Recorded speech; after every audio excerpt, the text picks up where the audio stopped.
Welcome to the broadcast, my dear old fruits. Did you catch a glimpse of the Royal Order of King Frederick of Denmark?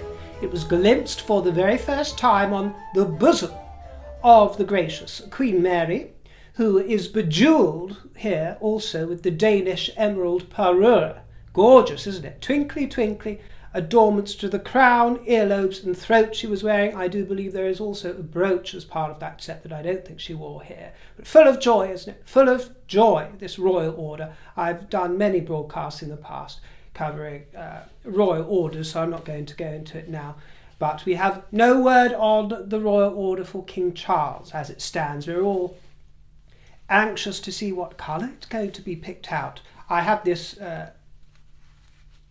fan version here, a royal replica version in river red, but we are yet to see what is going to be chosen and who is going to wear it first. But I'm certainly on tenterhooks about that. I don't know about you, but it was very jolly to see what's going on over in Denmark with theirs. And over here, lest we forget, the royal family have been paying tribute to ANZAC Day. It was a few days ago now, but we're catching up on highlights from over the last week. And ANZAC Day honours the members of the Australian and New Zealand Army Corps who died in all wars, conflicts and peacekeeping operations. And the Duke of Edinburgh actually attended the dawn service at the Australia Memorial at Hyde Park Corner, and there were readings, national anthems and a moment of silence. And later on a wreath was laid at St Paul's. And Anzac Day has been observed since 1916, you know, when King George V attended the first service at Westminster Abbey to commemorate all Aussies and Kiwis who lost their lives in conflict and recognised all who have served. And it is important to remember and mark these occasions as royalty does so very well. And another occasion that was certainly not forgotten this time was Prince Louis's birthday. And I've never been a fan, actually, as you might know, of royals recognising other royals' birthdays. I don't care if they're children or not. I think there's something a little bit tacky about it, especially I think in the age of social media. Especially in this age of social media. It's not my cup of tea, I'm afraid. No, I wouldn't dunk a biscuit in it. But it was Prince Louis's 6th birthday, and the Prince and Princess of Wales released a photograph taken by Catherine. Yes, they dared to charge Catherine, that meddler, that fixer of photographs. Oh, naughty, naughty, naughty. She sliced his fingers off for another photograph. She sliced them off again, didn't she? I'm sure. The armchair detectives are at it. What's she been up to? Well, she daren't. Oh, she daren't muck about with anything now, had she? I notice there's a little ruddiness to the chin here, as you'd find in any 6-year-old. She might have touched that up in the past, you see, but oh, no. They'll have scores of news agencies all over there telling them off for that, slapped fingers. But another pleasant photograph of Prince Louis there, and he's wearing Prince George's hand-me-downs with the checkered shirt in blue by Trotter's Oliver. Now, this piece of news is rather remarkable, rather exciting, rather grand, and also rather unnecessary, methinks, at this point in time, but it's a nice gesture nevertheless, because Catherine was honoured. The Princess of Wales was honoured, becoming the first member of the royal family, to my knowledge, who has been appointed to the Order of the Companions of Honour, which sounds like something out of Hogwarts Academy, doesn't it, my dears? She was honoured by the King, personally, for her outstanding public service, which we know about all too well. And actually this role of royal companion of the order has been created especially for her. She is the first royal. And this comes after 13 years of her service as a working royal, and it's made in recognition of the significance and value of her role during these early years of the King's reign. The order was created in 1917 by King George V. He created a lot of these things, didn't he, my dear, in his time? And this was to recognise outstanding achievements in the sectors of arts and sciences, medicine, that sort of thing, public services. And there are 65 members only at any one time of this order, so it's an elite crew. Very, very elite bunch of lovies, really, if you like, my dear. They are a bunch of lovies. It's the likes of Dame Maggie Smith. She is one of the number of 65. Oh, also J.K. Rowling is in there. She is in there.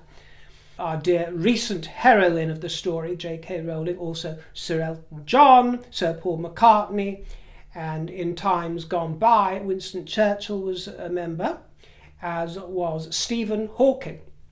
And as companions of honour, they are all entitled to have the initials CH after their name.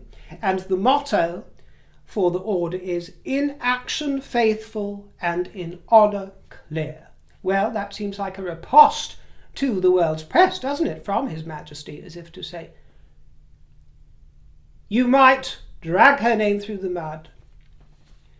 Some of you, because, let's face it, everybody still adores Catherine. But for those of you who play a little mischief in the world's press, in action faithful and in honour clear. Clear! I think it sums things up rather succinctly, and it also makes the King's position extremely clear. Extremely clear. He adores his beloved daughter-in-law. The beloved daughter-in-law. Has no question about her character. Absolutely no question at all, and wants it heralded to the world. Make no mistake about this. Wants it heralded, and it has been heralded. And another companion of great loyalty and of decisive action is Queen Camilla, and she was in North Yorkshire not so long ago, and she was visiting the Royal Lancers for the first time since she was appointed Colonel-in-Chief last June. And she has a special connection with the Royal Lancers because her father, Major Bruce, served with the 12th Lancers during World War II and was decorated for his bravery with the Military Cross. So she has that wonderful connection to the armed forces through him, which helps to knit ever closer Camilla as Colonel and her Lancers. And her dress was magnificent. Actually, these photographs, I think, were some of the best ever. Although it's hard to pick a favourite because she gets it right. Every time, the Queen does. Almost every time. She really does. But magnificent in red and blue. And who would have thunk it? It brought out her youthfulness, those tones. It really did. It was gorgeous. It was inspired by the Lancers uniform with the red mandarin collar and beret, with chainmail additions to the shoulder for a bit of bling. And it was designed by good old faithful Fiona Clare. And this was rather sweet because actually her son was in attendance. Her son, Fiona Clare's son, Al Alexander, Captain Al Aldridge, was in attendance. And he said that he was incredibly proud of his mother because, as you know, she dresses the Queen for absolutely everything. And he explained that the buttons on Camilla's dress are regimental buttons and the scarlet piping is a nod to the regiment's colours. And after the parade, the Queen was able to chill out with the various families there and have a giggle with members of the Old Comrades Association. She likes getting on with them. And she's very much like me in that respect, my dear. Typical Cancerian. We get on very well with the old fruits of the kingdom. The old fruits love us, my dear, and we love them. And you have a good old natter, my dear, and a gossip and tea and biscuits, and it's a wonderful affair, full of bonhomie. The commanding officer was able to show the Queen her late father's tunic for the first time, and Her Majesty was shown several letters that had been written by him, together with the photograph, and Queen Camilla was presented with a trophy. She signed a visitor's book, she left through a guard of honour and a spectacular procession, and during all of it she wore the late Elizabeth's regimental brooch. The Mappily Mozzis are at it again. Life is a social whirl, isn't it, my dear? They were appearing in another scene of blissful union. Domestic bliss there. Bright young things they fancy themselves as, don't they? Bright young things, or at least fairly bright, young at heart things. What can I tell you? This was at a book launch, or rather a celebration for the successful 2 Weeks to a Younger You book, which was released some time ago actually by Gabs Peacock, and it was the relaunch of her longevity range at the Broadwick Soho Hotel. And this time the dress was a riot of flora, a short swing dress and belt designed by me and M. I mean, not me, my dear, you understand, but me and M. You know, not me and M, but the label, me and M. What a ridiculous name for a label, isn't it, my dear? Very confusing and rather uninspired. However, the Jimmy Choo pumps were rendered in burgundy velvet, slippers fit for a princess. Now on to the Duchess of Edinburgh, who has been very busy over the past week, and she visited the King's Arms Project, which is a charity dedicated to tackling homelessness, displacement and isolation in the Bedford area.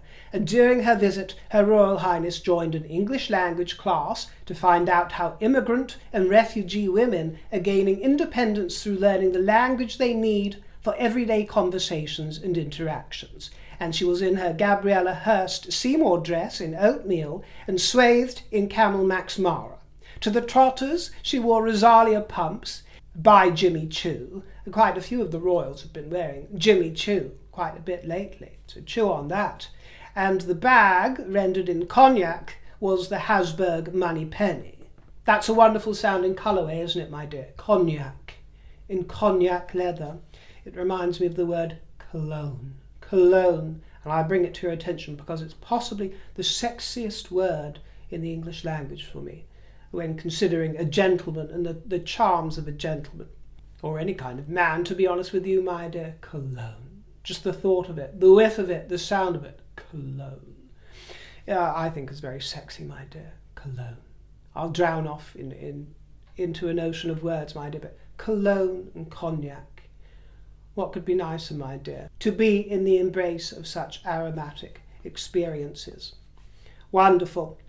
And then what was it? Was it a zebra crossing we see here?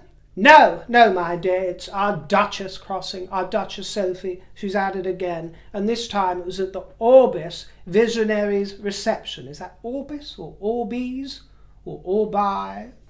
The Orbis Visionaries reception, excuse me, my dear, Abbey Road Studios, you know, of Beatles fame. Everybody goes on and on and on about it, don't they, my dear, simply because it appeared on a Beatles album cover, so it's very iconic, but in actual fact it's a very boring kind of area. But she brought some real stardust to it. She did as she crossed the road there. And, oh well, this is the big news, she wore coral. She wore coral! And you know that I'm going through my Barbara Cartman obsession with coral and turquoise. So it did speak to me, it did sing to me, and it tickled me. And it's wonderful to see a tone like coral on Sophie. She did it so well in this burgeoning spring. She truly did. The dress was by Bula, and to the trotters she wore Prada pumps. And our style maven, this golden trophy, our Sophie, was a hit with Vanity Fair, with Tatler, all the glossies, my dear, an absolute hit. They raved about the look. She was there in her role as Global Ambassador for the International Agency for the Prevention of Blindness. Isn't it reassuring to know that these agencies exist? To prevent one from going blind and prevent you all from going blind? Isn't it reassuring, my dear, to know that they exist? It's wonderful. And isn't it heartwarming to know that royalty supports them? But Sophie is patron of many things, here, there and everywhere, with ever more duties to fulfil. As patron of the Association of Show and Cultural Organisations, the Duchess attended the Field to Food Learning Day at the Bath and West Showground in Shepton Mallet while she was in Somerset. She wore a navy jacket here which was smart and slick, and this annual day is focused around educating the next generation about farming and food production. The Society's work educates young consumers about where their food comes from and the hard work farmers do to make sure we eat the very best of British food. And this is ringing all kinds of bells for me, my dear, and I've got a feeling I might have mentioned it to you before, but my first ambition, the first job that I ever wanted, was to be a pig farmer. Yes, it was. Oink, oink, I wanted to be a pig farmer for a couple of years, my dear, and this was after watching State Fair. The musical State Fair, you know. Don't miss it, don't even be late. Yes, wonderful musical which I've watched a million times. But towards the beginning there's a wonderful scene where one of the ladies is out with a pail and she's flinging food at the pigs, and I thought it looked so glamorous. I thought it looked like the best job in the world, and I began dreaming of feeding the pigs. You know, one didn't think about the sights and sounds and smells and the fuzzier ends of the lollipop when it comes to that job. I don't really think it would be my cup of tea. But, oh, I did romanticize it. I truly did. How about you? Tell me in the comments, what was the first job you ever craved? It's rather funny to think about it now, but yes, I was desperate to be a pig farmer. It's funny how these things throw up reminders, doesn't it? But I digress. Sophie took part in all activities that day, learning as she went about the livestock, about arable farming and horticulture in general, and at Hazel Manor and the O Valley Organic Garden, she discovered projects that are opening up the countryside to sustainable farm and gardening practices. And aren't the cheery colours you see from nature a tonic? The Prince of Wales has been in the West Midlands to learn about initiatives across the region that are supporting people's health and well-being, and he started off the day at St Michael's Church of England High School after being invited by this 12-year-old student, Freddie. And he was invited last year, I think it was around summer, autumn time, but William was too busy.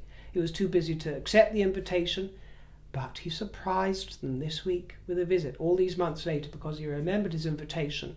And he went down a treat. The kids loved him. They had a wonderful time. I saw him messing about with a guinea pig, giving some sort of fairy creature a stroke. And no, I am not talking about the Princess of Wales before any trolls or conspiracy theorists start ringing alarm bells. I'm speaking of guinea pigs and also a chicken and all kinds of other, hens or cockerels. God's bountiful creatures, great and small. And this petting session took place at Woodgate Valley Urban Farm. And he was surrounded by kids there that face mental health challenges, all that kind of thing, my dear. And they were surrounded by woodland, a 6-acre farm and orchards. But real orchards, orchards of virtue, not urchins of merchandising on the American Riviera. His Royal Highness also opened up a new employment skills training centre for Battelle UK, which is a charity for people affected by homelessness and addiction. And meanwhile, I spotted his cousin having some fun as well, yes. Zara Dolara. She was trotting away in this khaki suede trench by Fairfax and Favour, and she toted an Aspinall Micro Lottie, and this headband you see here was by Camilla Rose. And this was at Cheltenham, by the way. Rather a charmed existence she leads, doesn't she, our Zara Dolara? Not that there's anything wrong with that at all, my dear. But her mother, of course, our dear Annie Royal, was on business opening the NHBC's new apprenticeship training hub in Cambridge, and this was today. And this new centre is going to support apprentices who are qualifying to be the next generation of skilled house builders in the east of England. And during the visit, the Princess met with bricklaying apprentices and heard about the training and support that they've received. And doesn't she look dashing there in her hard hat? It suits you, ma'am. And I rather loved the trousers that were poking out at the bottom. Just a little jaunty peekaboo at the bottom there. Oh, I thought it was quite charming. And she also visited Illumina, the headquarters of Illumina, to celebrate World DNA Day. I hope you've all been celebrating World DNA Day, my dear. As if you haven't got enough days to remember and put in your calendar, there's another one for you. World DNA Day. Sounds like a barrel of laughs, doesn't it, my dear? Did you know? Well, now you know. And this was all to do with DNA sequencing and loads of boffs and loads of clever people and stuff that's far too boring to interest me. So I'm not going to read any of that out. But I will thank the Princess Royal for putting on a very regal display. The late Queen Elizabeth used to put on a very regal display when she would drive her Daimler. And I am aware, before I progress, that Daimler can also be pronounced Daimler, depending on whether you take your influence from Germany or not. I do on this occasion, so I will refer to that car as a Daimler rather than a Daimler, but it doesn't mean that you're wrong, however you pronounce it. One of the chief executives of Daimler pronounces it Daimler, which seems to be a singular notion that he has taken. But I will go with the German, because not only is it of German origin, but also I think it is likely that the late Philip, for example, who spoke fluent German, and many of the late Queen's family and ancestry speaking German, I'm going to go along with that. Just a little trifle, but the late Queen's bespoke Daimler is going up for auction for the second time, I believe. This time bidding starts at 60,000. I think it'll go up from there, but Bonhams are auctioning it off. But just a little point of interest for you. She owned and drove this car from 2001 to 2006, and it's clocked up only 16,200 miles in the past 23 years, and it's been kept by a private collector. And one of the custom touches it has is a special holding tray for the late Queen's handbag. I thought that was rather sweet, which was built into the armrest between the two front seats. There are also bespoke security and convoy lights as part of this setup, and there's an elegant, luxurious interior in catkin beige leather with green carpet. And actually the spokesman for the auction house, I think, said that Her Majesty preferred shades of dark green to adorn her vehicles, thus British racing green was chosen as the colour for the vehicle. And yes, it was previously sold in 2013 to a private collector, and the bidding is going to end on the 29th. So what's that, 3 days hence? 3 days from now, so hurry up, my dears, get your bids in. But it's time for me to speed off myself, my dear fruits. Thank you for joining me. Just a little royal refresher for you, a royal romper, if you will, to catch up with what's been going on over the past few days in royalty. And then next time I join you, we can dig into some other matters that need discussion. I will see you very soon, my dears. Take care, have a nice evening or day, and toodle pip.